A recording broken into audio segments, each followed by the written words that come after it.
আজ ২৬শে জুন, আন্তর্জাতিক মাদক বিরোধী দিবস। এবছরের প্রতিপাদ্য বিষয় চক্র ভাঙুন, সংগঠিত অপরাধ বন্ধ করুন। গত এক বছরে বিজিবি সীমান্তে অভিযান চালিয়ে ৯২৬ কোটি টাকার মাদকদ্রব্য জব্দ করেছে। সীমান্ত নিরাপত্তার পাশাপাশি মাদক বিরোধী অভিযানে গুরুত্বপূর্ণ ভূমিকা পালন করে যাচ্ছে বর্ডার গার্ড বাংলাদেশ বিজিবি। দেশের বিভিন্ন সীমান্ত এলাকায় অভিযান চালিয়ে প্রায় ৯২৬ কোটি টাকা মূল্যের বিপুল পরিমাণ মাদকদ্রব্য জব্দ করেছে। জব্দকৃত মাদকের মধ্যে রয়েছে ২,১৭,০০,০০০ পিস ইয়াবা, ৩৩ কেজি ৬০০ গ্রাম ক্রিস্টাল মেথ আইস, ২ কেজি ৮০০ গ্রাম কোকেন, ৬২ বোতল এলএসডি, প্রায় ৬৩,০০০ বোতল ফেন্সিডিল, ২০,০০০ কেজিরও বেশি গাঁজা এবং ১,১২,০০০-এরও বেশি বিদেশি মদ। একই সময়ে মাদক কারবারের সঙ্গে জড়িত ১,৮৫০ জনকে আটক করে আইনের আওতায় আনা হয়েছে। দায়ের করা হয়েছে ১,৬২৬টি মামলা।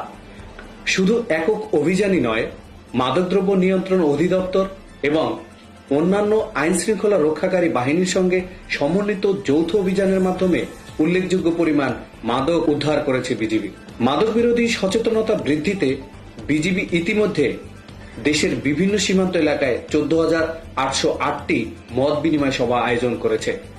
এসব কর্মসূচির মাধ্যমে প্রায় ২,৮৮,০০০ মানুষের কাছে মাদকের ক্ষতিকর প্রভাব এবং প্রতিরোধে করণীয় সম্পর্কে বার্তা পৌঁছে দেওয়া হয়েছে। তবে সংশ্লিষ্টরা বলেছেন, মাদক সমস্যার স্থায়ী সমাধান কেবল সীমান্ত অভিযান বা আইন প্রয়োগের মাধ্যমে সম্ভব নয়। এর জন্য প্রয়োজন সামাজিক সচেতনতা এবং মাদকের চাহিদা কমিয়ে আনা। সরবরাহ নিয়ন্ত্রণের পাশাপাশি মাদকের চাহিদা হ্রাসে কার্যকর উদ্যোগ গ্রহণ করতে হবে। এই লক্ষ্যে পরিবার, শিক্ষা প্রতিষ্ঠান, ধর্মীয় ও সামাজিক সংগঠন, স্থানীয় প্রশাসন, নাগরিক সমাজ এবং গণমাধ্যমকে একযোগে কাজ করতে হবে। বিশেষজ্ঞদের মতে, সীমান্তে কঠোর নজরদারি, গোয়েন্দা তথ্যভিত্তিক অভিযান, কার্যকরী আইন প্রয়োগ এবং সর্বস্তরের জনগণের সচেতন অংশগ্রহণের সমন্বিত প্রচেষ্টার মাধ্যমেই মাদকমুক্ত বাংলাদেশ গঠন সম্ভব। মাদক চোরাচালান রোধে সীমান্তে অভিযান অব্যাহত রাখার পাশাপাশি জনসচেতনতা বৃদ্ধির কার্যক্রমও আরও জোরদার করার কথা জানিয়েছে বর্ডার গার্ড বাংলাদেশ। মাদকমুক্ত বাংলাদেশ গঠনে সবার সম্মিলিত অংশগ্রহণের উপর গুরুত্ব আরোপ করেছে বাহিনীটি। সবাই ভালো থাকুন, সুস্থ থাকুন। আল্লাহ হাফেজ।